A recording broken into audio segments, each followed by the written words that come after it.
Yeah, so this is the guy running for prime ministry for the Netherlands. Actually, he became number 2nd after Jan-Peter Balkenende, who's from another party. But this video was actually shot by Meral, so he was one of the what we called angels, so doing the customer support desk. But we were just a pretty damn startup doing a lot of stuff at the same time. But the reason why I choose this is this video was shot in 2006. So if you really count back where you were and what you were doing in 2006, you probably, some of you might be on Facebook, but not with Dutch connections, because there were hardly any Facebook people running in the Netherlands. Hyves was, I think, less than 1 million in size. Twitter did not exist. So this was, I think, what in the end became what now is a social media revolution. So all world leaders are on Twitter. All politicians in the country are actively making politics on social media. And this is really cozy. This is where it all started. So I really wonder what Wouter Bos would think if he re-saw this video. I thought about 8 years ago. It sounded a bit cheesy, but it was kind of cool. Yeah, it was cheesy. I think so. It also, and that's why I choose this video. So in 8 years' time, the world completely changed, and now there are spin doctors, and so Obama and at the White House, he actually really more or less was re-elected due to Twitter. And it was Obama himself that embraced the platform, but there were big teams and big departments making it happen. And it did this time. There's only one guy helping him. In fact, we hired that guy, his advisor, his social media advisor. We hired him as a PR manager to run PR for Hyves, because we thought he was so great in what he was doing that it was just pretty early days. So it's a lot of fun. Yeah, I think politicians are pretty important for Twitter, right? At the moment as well.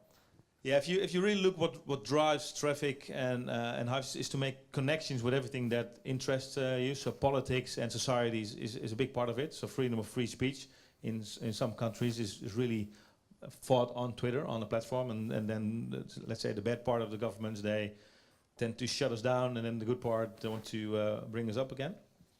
So politics is really big. News is obviously a big driver for traffic.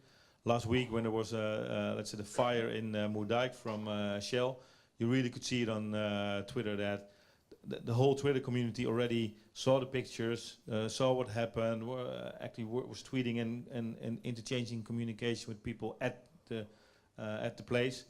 And then half an hour later, the two radio TV stations opened up and broke into their program saying that there was a fire. And you could, I think for me it was the first time that I really saw also people on Twitter more or less complaining and say, well, come on guys, we turn on the TV, because it's not an or question, it's an additional medium to what I would like to see on TV. So please give me the more extensive story on TV instead of only showing photos that I just saw on Twitter half an hour ago.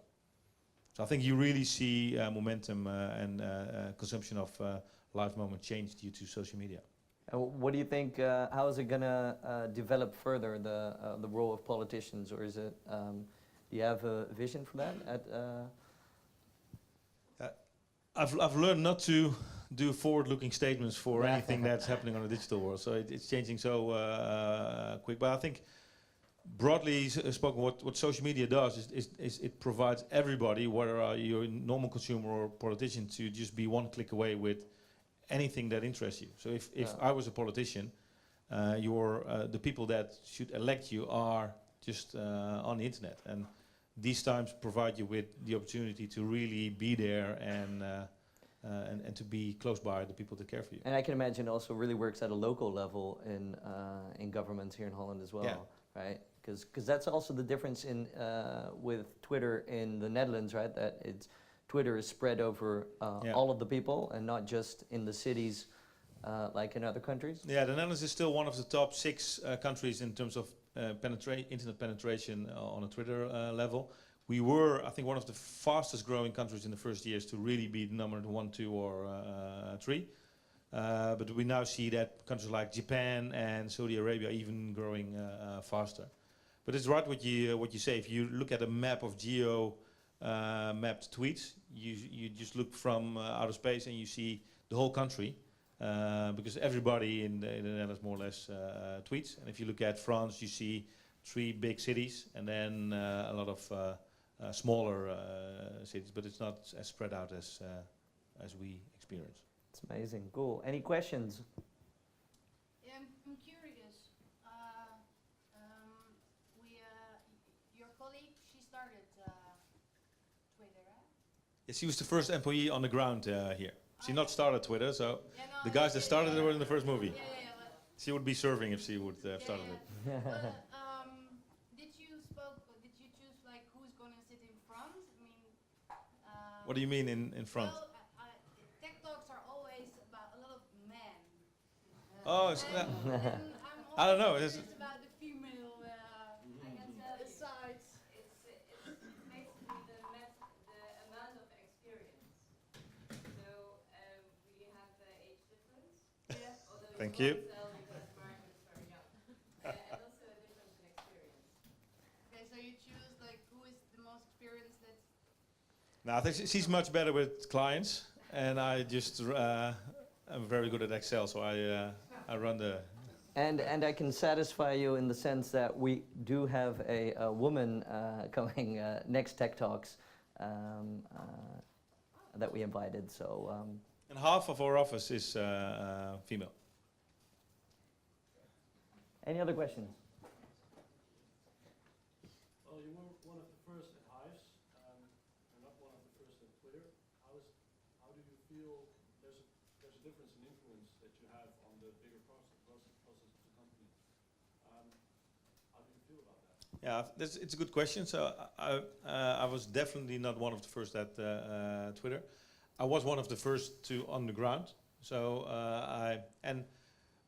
my only question that I had during the interview process, and I spoke with 15 people before they hired me. So that was not because they doubted it, but it's how it goes in these kind of companies. And I just had one question for all these people because I love the brand and I love to be part of the growth story. So I said, well, how much influence can I have as a country manager if you really only want to hire somebody that runs the sales team? Then you probably should consider somebody else because I really want to be effective and also make a difference on a local level. So, and everybody said, well, we hire local leaders because Twitter is different in every country that we operate in. So you can imagine that the leader in Turkey has different issues than what we experience here. So they really hire people like me to not only grow the company from a sales side, and the products are the same. So there's something that we can change, but only as a group in Europe. But from a marketing perspective, a positioning perspective, doing these kind of things, it's really up to the team that we built to make that happen. All right. We're going on to the next video.